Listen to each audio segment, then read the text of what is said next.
Good morning. I decided to talk a bit about 2020. I mean, it had such a powerful effect on the world. And I was working at the time, and I was working for school, and this was printed for the incoming freshmen. And they were saying, focus on the future, which I believe we should focus on the now. But I get this, this was a good thought. And 2020, help you see more clearly. Well, that's what I think 2020 was here for. I think that it happened for a reason, and I think it was designed to help us all see things more clearly and perhaps appreciate things more than we had in the past. I know it certainly did that for me. And at the end of 2020, I was feeling a little, my mom, I quit my job. I quit my job of 20 years because my mom had moved in with me in 2018 because of her health. She was 91. And it was an honor to take care of her. But my husband was going through, who had epilepsy, was going through the experience of finding out that he also had Parkinson's. So I wrote on Wednesday, January 6th in my journal. I've been journaling for over 20 years, and I love it because you can gain true insight from your thoughts and how much you evolve. You can see how much you evolve over the years. Anyway, 2020 is over. In the years to come, what will we take and carry with us? What have we learned and how have we changed?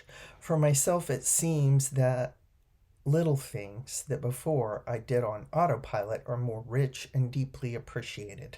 My love for people has continued to grow and encompass all. My grandson referred to the pandemic as when the world got sick. No truer words were ever spoken. His little world barely affected, and yet the love of family became richer for him as well.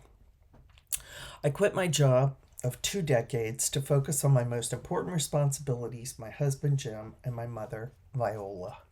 Both require a great deal of care, Jim with his already diagnosed epilepsy and how the possibility of Parkinson looms in for the future.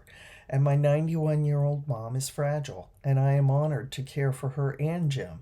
While that all sounds lovely, the truth is, of course, that it comes with challenges.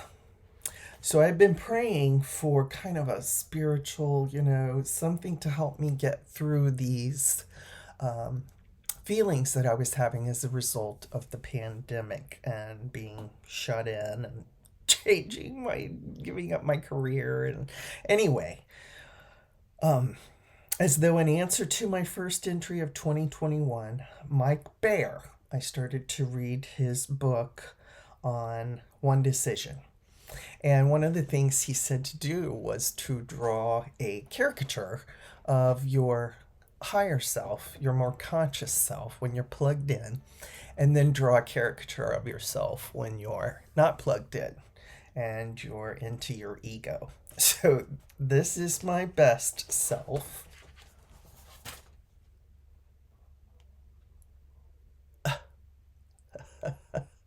That is Lady Catherine. And she's conscious and spiritual and quiet and perceptive and tolerant, forgiving, at peace, graceful, funny, wise, and fun.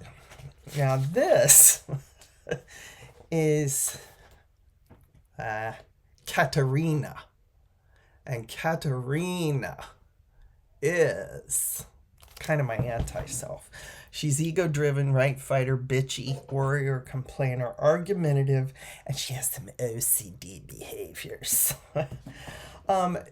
He talks about in his book One Decision going through your past and looking at your life and the decisions that you've made. School.